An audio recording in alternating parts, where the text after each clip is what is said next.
The more that you give away early, the more it impacts you down the line, especially in FMCGs.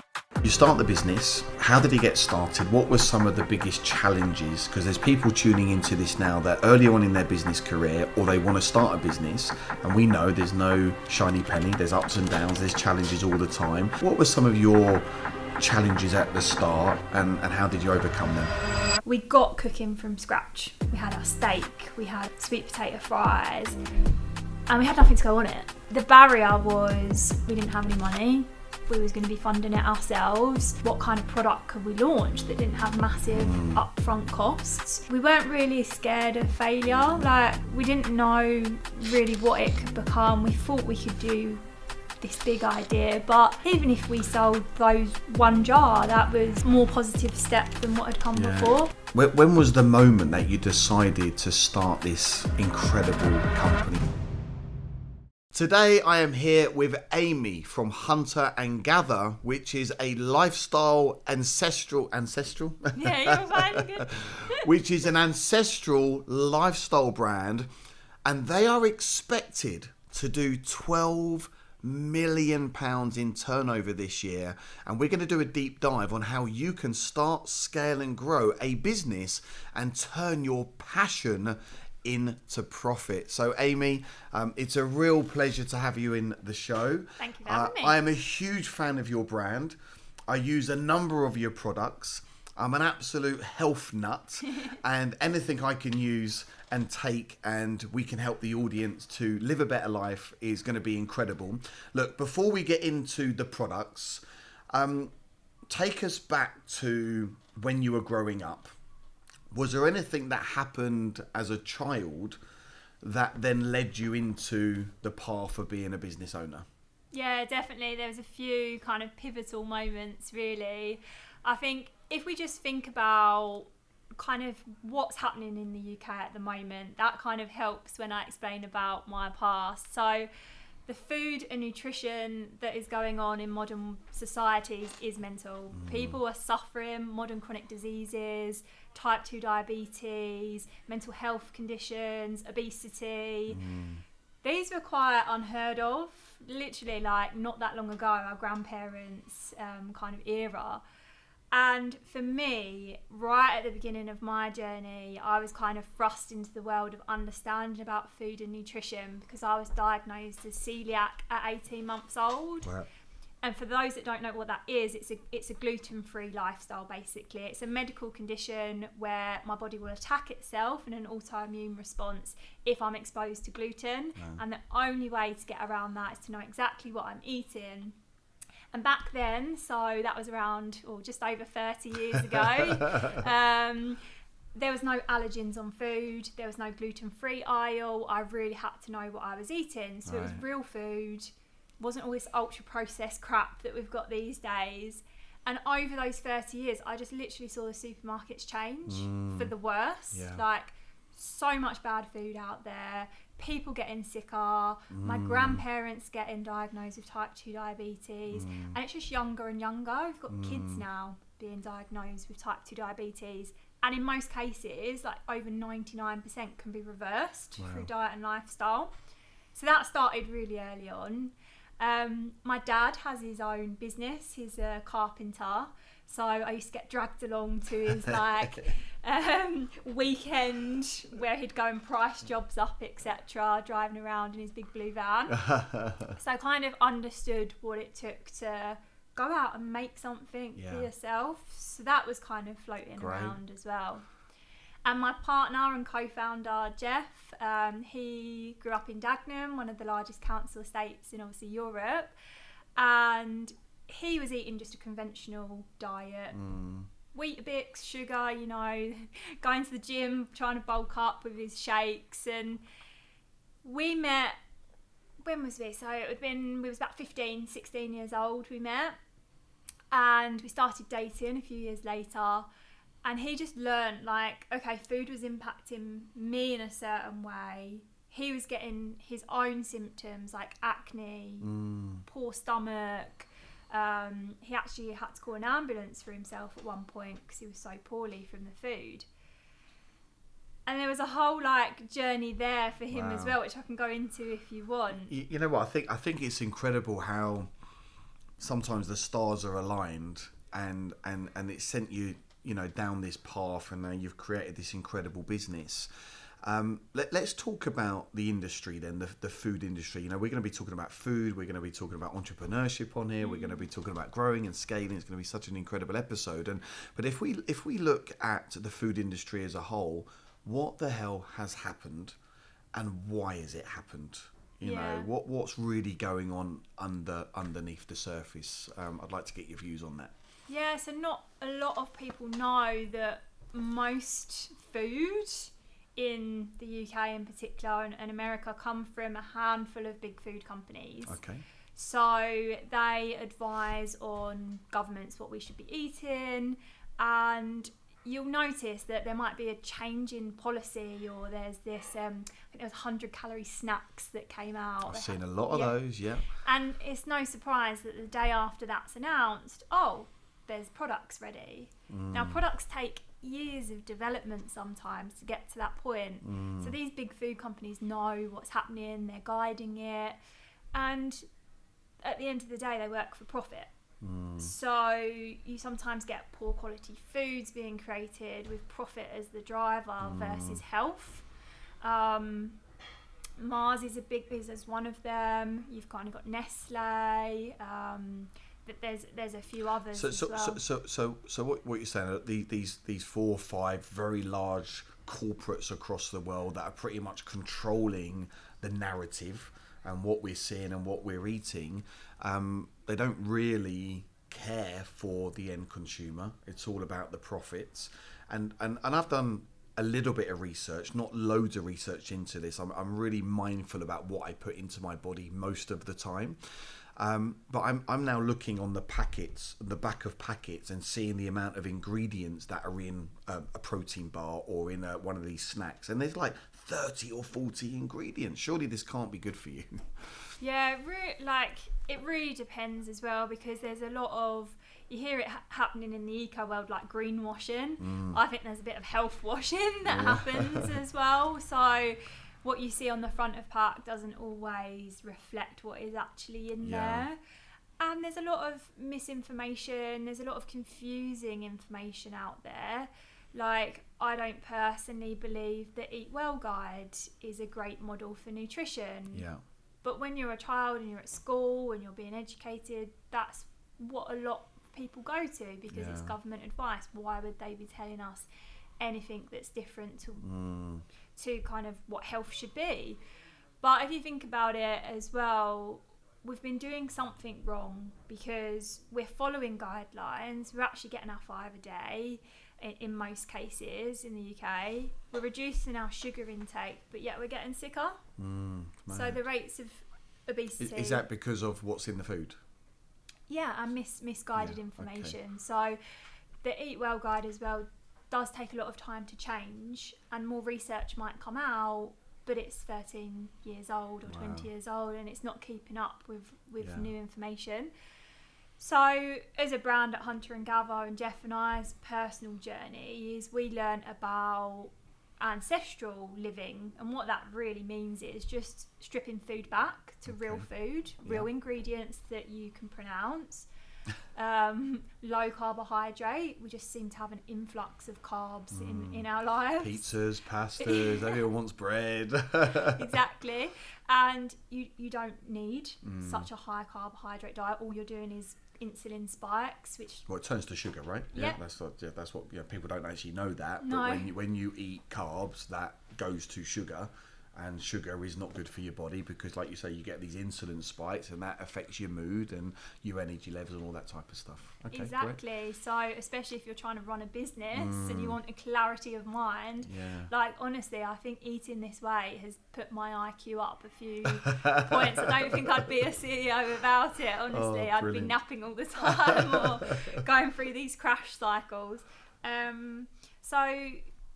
And seed oils is another one that's a big one that you see in a lot of protein bars or crisps. So for people that don't know, what's a seed oil? So it's an oil, mostly you'll see it as sunflower or rapeseed oil on packaging in the UK. It's known as canola oil, another name for it in the US. So it comes from like little seeds in plants. You know all that yellow crop that grows around Essex? We've got loads of it here. It's really easy to grow, and it's why it became really popular as an oil. That is a seed oil, but it only came into kind of our eating every day in the last sort of 60 to 70 years. So like sunflower oil, things like this, yeah? Yeah, so ancestrally it would have been animal-based, tallow, ghee is an ancestral fat, even avocado oil, olive oils. They're pressed from like a flesh. You can feel it. It's really kind of easy to imagine pressing an avocado. It's done mechanically. A seed is really hard to get an oil out of. So a lot of the time it's hexane, chemical treated, you get a lot of bleaching, and they've got a lot of omega 3 and 6 ratio is really important for health as well. And seed oils are really high in a poor quality fat. To simplify it. And then what if you're having too much seed oil over a long period of time, what does that do to the body? That would be good to know. So rapeseed oil, when it was first a crop, it was acutely toxic to humans. That would mean it would kill you if you ate it. Oh wow. So yeah, you can't get much. You can't get much worse than that. Yeah. Now it was used as an engine lubricant, so it was used in tanks, machineries, great for wartime. All right. When kind of all that settled down, there was this crop that could grow very easily, but what do we do with it? So some clever or not so clever scientists, depending on what side of the fence you sit, genetically modified the crop, were able to crossbreed it as well, and there was the modern day canola or rapeseed was created, whereby it's not acutely toxic, but in our opinion it's not got a place in the human diet. It shouldn't be there. Creates inflammation, people with joint issues, you're getting poor quality calories, it's quite calorific as well, and it's just been linked to a lot of modern chronic disease, so it's not an ideal thing to be eating. So with all of this information, that's really good information, thanks. With all of this knowledge to hand, and you were going on your journey, Jeff was going on his journey, when was the moment that you decided to start this incredible company that you now have? Was it a coffee? Was you both laying down in bed? Was there a moment where you had that conversation and like, this is what we're going to do? And what did that look like? Yeah, so it was probably a couple of conversations, I would say. Jeff was in the construction industry, so he was a surveyor. He was very fortunate to get a graduate scheme. So he finished that, and he had a bit of an entrepreneurial itch in himself. So he actually started a building company himself first, and he was doing fit outs in like police stations and schools, and he was employing his dad who was struggling to find work. So he'd learnt how to set up a business in that way, but he had this desire to take the knowledge that we'd learnt about food and nutrition and educate people. So he thought about being a doctor, thought about being an influencer, and all many different things. And my career was in product, so in what we call the FMCG world, which is fast moving consumer goods. So I understood that actually it wasn't governments telling supermarkets what should be on shelves and available. It was the brands, and the big brands at that, with lots of money behind them. So I said to Jeff, look, you could go and be a doctor, you could do this, you could do that, but you've got this entrepreneurial spirit, you want to work for yourself, you want to do good in the world. We've got that proper, I think we're millennials. I think I fall into that. Integrity, Yeah, we're like, we can do it. You want to save the world. Yeah. And it was actually a drive for providing education, which leads into how a business is set up as well. And the products were almost secondary, which sounds weird because we're so well known for our products and we're a product first business. But the education was the driver. And I said to Jeff, I can help you with product. We want to use it as a tool for education. Let's just give it a go. And we didn't know how big it would be so quick. Wow. So it's just a few conversations, an idea, driver, passion. I love the fact that you said the education came first, because you wanted to educate people on what they should be putting in their bodies. So you start the business. How did it get started? What were some of the biggest challenges? Because there's people tuning into this now that they're either early on in their business career or they want to start a business. And we know there's no shiny penny. There's ups and downs. There's challenges all the time. What were some of your challenges at the start, and how did you overcome them? Yeah, I think when I look back, I think our appetite for risk is probably higher than what I'd quote unquote say a normal person. And we had age on our side as well. So when we started the business, I was 24. So we just bought a flat together, maybe the year or two before. So we didn't have any children as well. So I actually feel like, although you have less potential backup at that time, you also have nothing holding you back per se. Yeah. So you've kind of got to think about that as well. So a lot of people say, I'll just wait. I'll wait 10 years and I'll do it later. The earlier you start, the better. Great, love that. For us, for Jeff's building business, we utilised credit cards. Okay. And I think at one point we had like 60 grand plus in debt to fund materials for his job. So we'd already got into a pattern of understanding like debt funding as well. Yeah. We had a flat together. It was a 2-bedroom flat, and we rented out the other room to an Australian couple who we did that for many years actually, and it helped pay towards the mortgage to take a bit of worry off there. You can get, it used to be about £7,000 tax-free money per year for renting out a room, so just check on that now. But it's a really easy way to make money, right? And it just meant we was a bit more protected, so we could take these risks.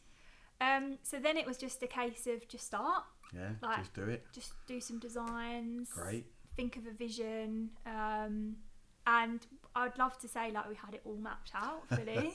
Like we really didn't. We didn't even know what the first product would be before we knew we were starting the business.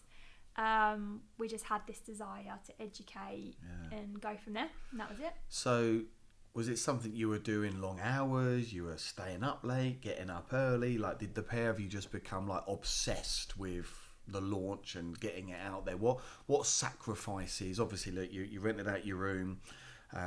You may do with that type. I think that's really smart thing to do. You made the decision. What other sort of sacrifices were you making in the early days? Yeah, so I kept working for the first 2 to 3 years as well. Because we was putting all money that we could obviously into the business, because especially in FMCG or product-based businesses, like you can do it on a shoestring budget. It's not like tech where you need to raise loads of money and you get massive valuations really early. The more that you give away early, the more it impacts you down the line, especially in FMCG. So it was about how could we launch the business, create the products with no or little investment from outsiders, what debt could we use, and how could we put everything in.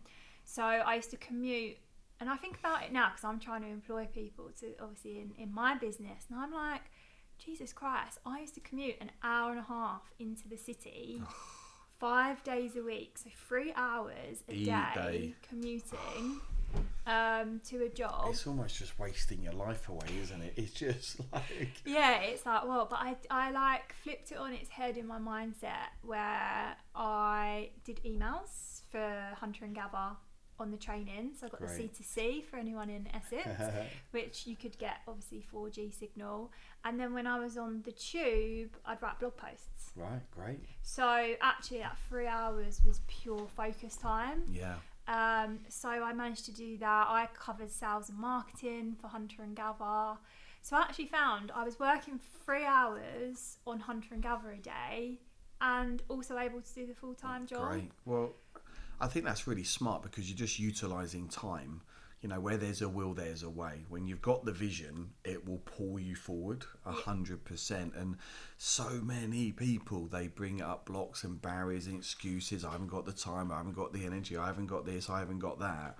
Where really there is enough time. It's just, do you want it bad enough? Do you want it bad enough? So you did that for the first few years.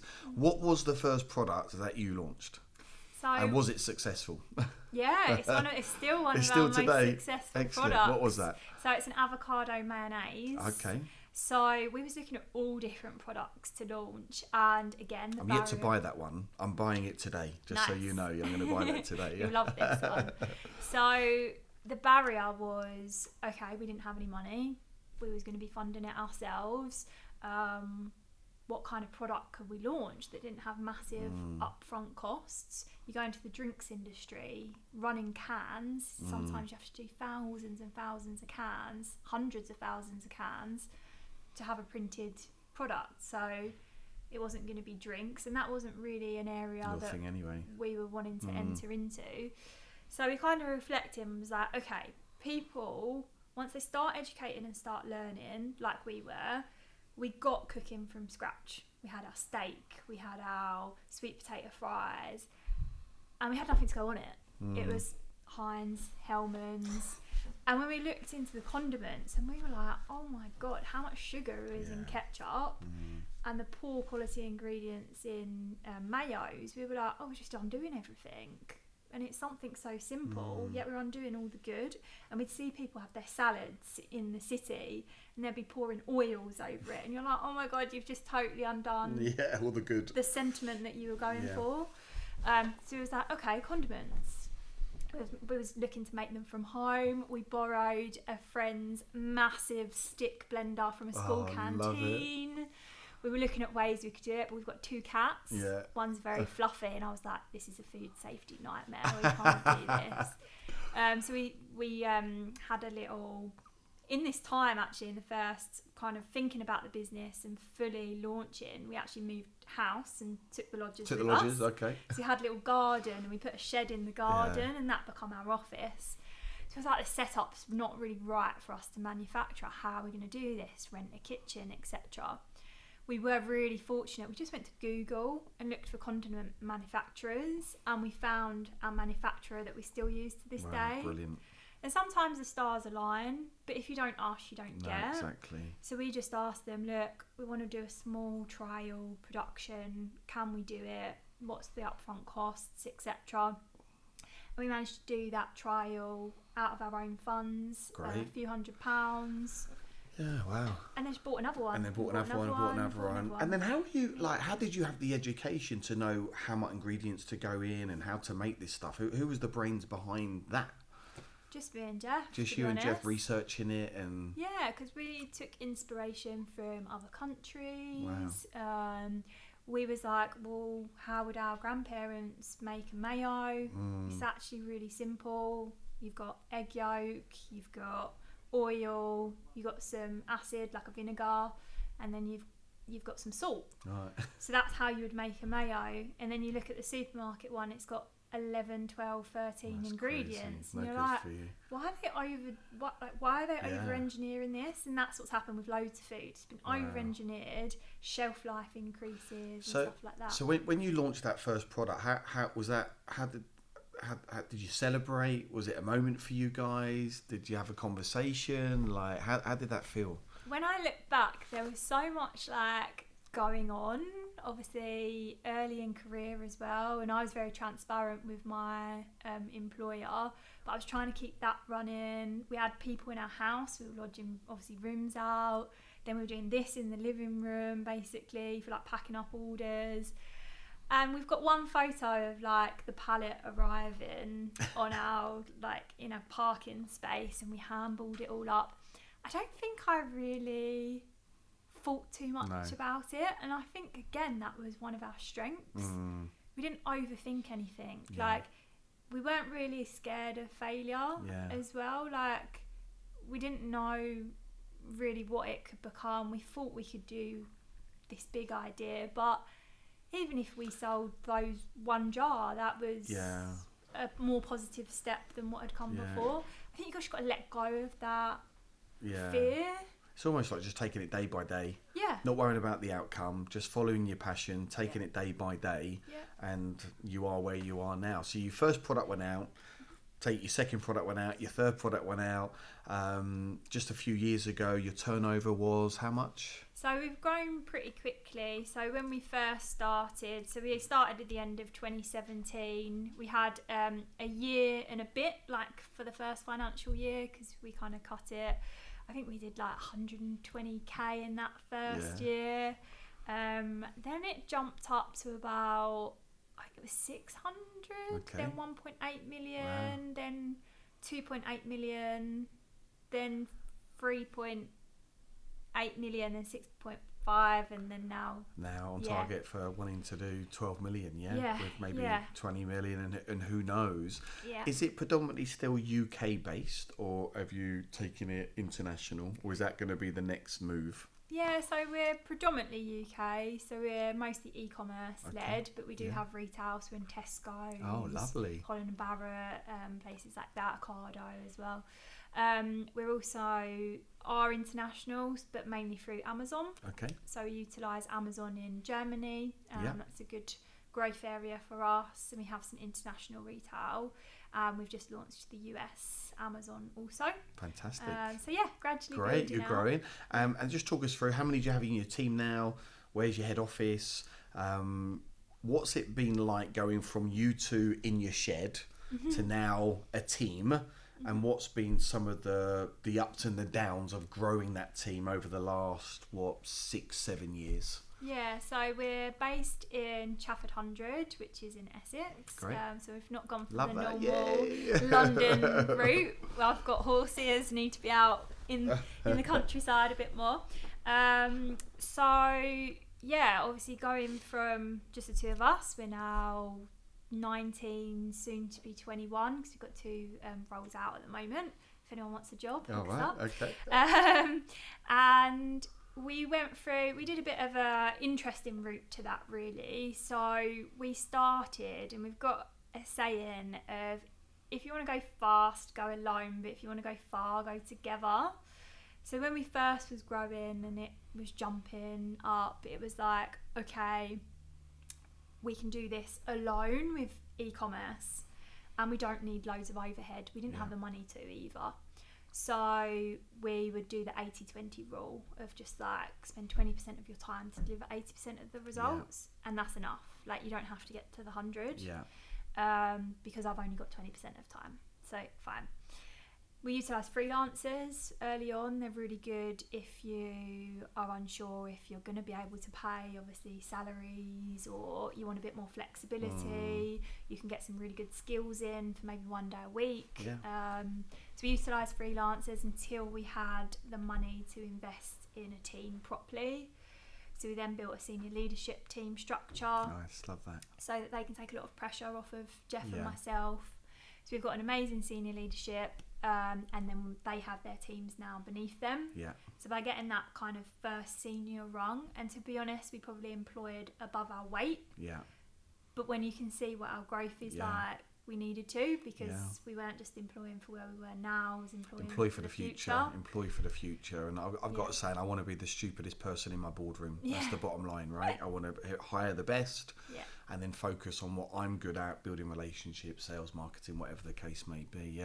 So go for it. Whereas a lot of people, I think, okay, I've got 30 grand, I'm going to employ a junior person for this particular role. You're probably better off doing freelancers at that point, depending on what it is, and then when you've got real money to kind of invest, then bring in your heads off, because otherwise you're going to be running the business, training people, and picking up HR. HR's how did you go and find your heads of your departments? Did you go to recruitment agencies? How did you personally do that? So some was from recruitment agencies. One was actually, so our finance director, I actually spoke to on LinkedIn. Just built connections, and then timing all slotted into place. What I'm really surprised as a business owner, knowing what I was like in my early stages of my career as a 20-something year old, the lack of people that actually approach businesses. Like, if you put together like a box or something with your skills and you just went a bit above and beyond and you loved a company, someone did that, I would take them so serious. 100%, yeah. And employing people is really strange. Like, it's completely odd to me that it's almost like the employer's doing a lot of the work versus the other way round. But again, I think that's just the way I'm in business, that go above and beyond. So employing people can be really tricky, and it can be one of the most expensive things. If you're not ready to have a team culture that's positive, you haven't got things set up that people, one, expect, or two, above and beyond that, you're going to lose people. And it's really expensive to... It's the same with customers, right? Having a customer and getting them to buy again is cheaper and easier than finding a new customer. Yeah, for sure, It's the same with your team. Like, if you look at it on pure business metrics, it's going to be so expensive to pay recruitment fees every 6 months if you've got a culture that's just going to lose people. So I take a lot of time in our culture, finding the right person. When we hired some of the senior leadership, on average I spent between 30 and 40 hours per role on recruiting. Wow, that's very detailed. So interviews, reading, we have a 3-step process for the interviews, because if someone doesn't want the job enough to do that, then they're not going to come with us through the journey. Great. And we have pretty much 0 staff turnover. Great. And a lot of our team have been with us for years now. So, and then having a development plan and like getting people that are comfortable with change if you're early in your journey. And someone that comes in as a junior or head of, if you can afford that at that point, they may well progress to being your MD or your CEO. I love the way that you're talking about having a culture within the business. It's very much here for Assets for Life as well. We have a culture that's sort of set by me and my senior team members. Very due diligent on our recruitment process. You're only as good as your team. So where do you spend, you and Jeff now, what do you do mostly now in the business? What is your main role that you focus on day to day? So again, it changes all the time. So as I've gone through, it's probably taken up until this point for me not to be day-to-day tasks. So I gradually gave away little bit by little bit. Get out of operations. So it enables me to come and do things like this, because there's not anything that the business relies upon me on a given day to do for it to not run effectively. So we're both in that position now, Jeff and I, where we're more guiders, supporters of the senior leadership team. We kind of work for them, if that makes sense, in providing what they need. So that's more strategic now. So it's every quarter we do a full new business strategy review, budget review, do weekly senior leadership team meetings. I still help plan like our team away nights. We're going away next week this week. Where are you going? We're going glamping. Oh, lovely. Some cold water therapy. Excellent. And Take the whole team, yeah? Oh, great. Yep, so we're all going for that. So culture is probably a big part for me. And then investor relations, PR, and just making sure that the vision, we're all working to the same thing. So I'm really strong on project management. We use Asana. If anyone hasn't got something like that, there's Notion, Monday.com. We don't email each other at Hunter and Gather. It's all project-based stuff. And we hybrid as well. So we have 2 days in the office. And then the rest of the time is generally from home. So it's definitely evolving. It sounds like you're on a really great path. You're doing wonderful things. I'm a big fan of your products, and I'm going to go and indulge a little bit more this afternoon. What would you say, to wrap up now? It's been great. You've shared some incredible tips. You really have. What would you say to anyone tuning in now that is perhaps doing something they don't enjoy? They know they are destined for something bigger and better, but they just don't quite know what the next move is. What would be your words of wisdom? Just start, even if you don't know it's 100% right, because you'll learn something anyway. So honesty is good as well. So is there a way that you can share with where you're currently working, for example, what your aims and ambitions? Not everyone can. Jeff's industry didn't enable that, mine did. So think about that, and just put your toe in the water. You're obviously in a good place listening to this podcast already.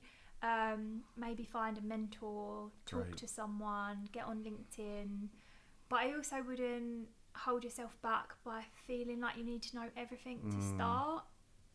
For us personally, being naive and actually not knowing anything really was a blessing in disguise, because you can break industry norms, and that's when you're not bound by years of this is how it's done, which a lot of people are. So if you're coming fresh into an industry, you can see things different, and that's when you'll have a breakthrough.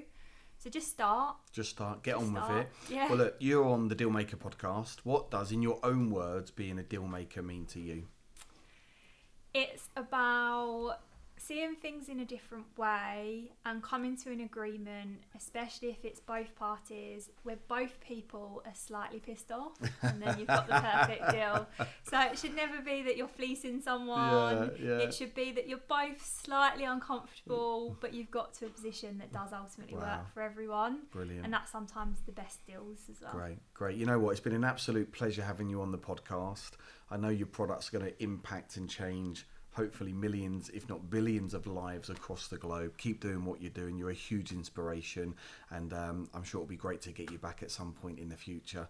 So thanks very much. Thank you. Lovely. Wow, there we have it. What an incredible story. A podcast filled with so much inspiration, some guidance. If we can do it, you can do it too.